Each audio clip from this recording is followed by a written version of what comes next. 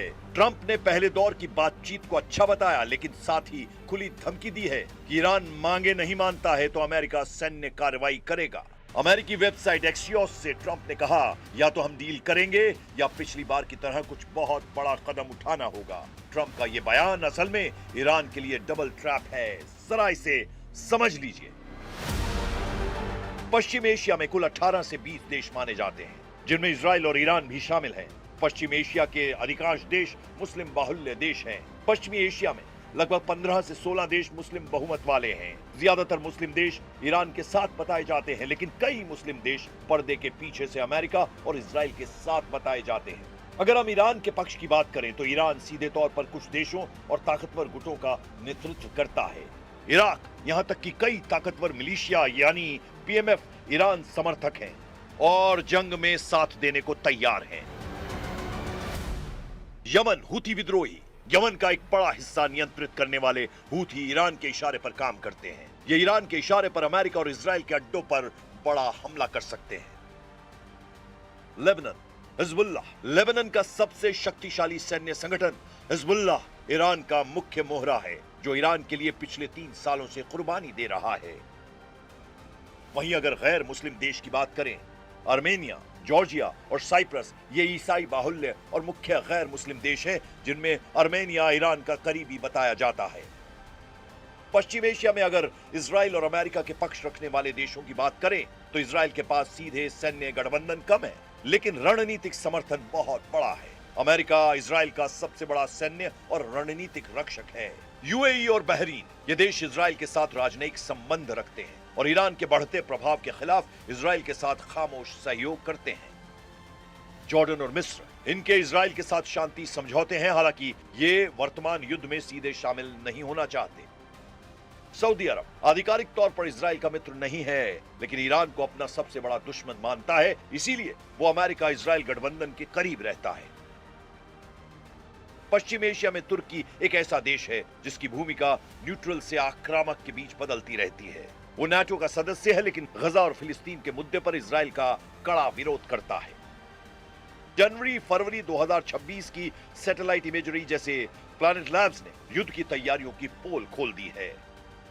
America का Qatar plan, Qatar के अल उदीद airbase की तस्वीरों से पता चला है कि अमेरिका ने अपने पैट्रियट मिसाइल डिफेंस सिस्टम को मोबिलाइज कर दिया है। पहले ये एक जगह फिक्स थे, लेकिन अब इन्हें भारी ट्रकों M983 हैमिट पर तैनात किया गया है ताकि ईरानी हमले की स्थिति में इन्हें तुरंत दूसरी जगह शिफ्ट किया जा सके। ईरान की खिलेबंदी, ईरान के नतांज और फोर्डो परमाणु केंद्रों की तस्वीरों में नई सुरक्षा छतें और पहाड़ों के भीतर सुरंगों के गेट को और मजबूत करते देखा गया है। पिकेक्स माउंटेन के पास भारी मशीनरी, क्रेन, कंक्रीट मिक्सर देखी गई हैं, जो इस बात का संकेत है कि ईरान अपने मुख्य ठिकानों को हवाई हमलों से बचाने के लिए उन्हें जमीन की गहराई में और सुरक्षित कर रहा है।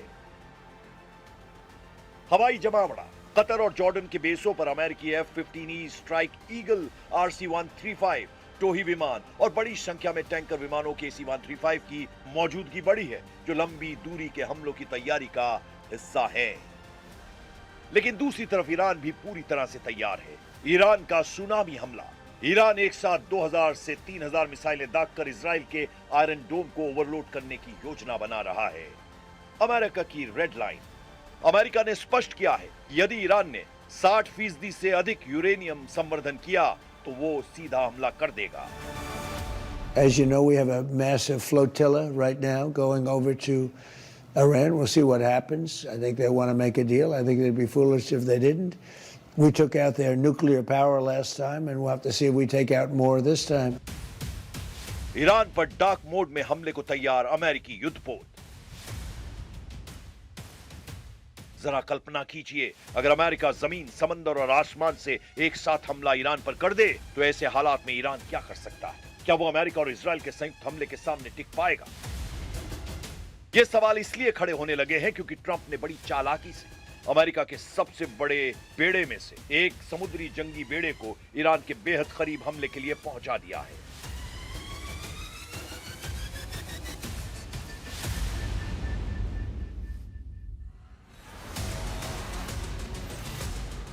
कुछ खबरों में पहले से ही दावा कर दिया गया है कि ईरान इस पर जंग जीतने के लिए नहीं, बल्कि दुश्मनों को तबाह करने के लिए आर पार की जंग करेगा। लगभग 3000 बैलिस्टिक मिसाइलें ईरान ने एक ही झटके में हमले के लिए तैयार रखी हैं। अब जरा आप ये जान लीजिए कि ट्रंप ईरान पर हमला करने के लिए पूरे जंगी बेड़े को क्यों उतार रहे हैं।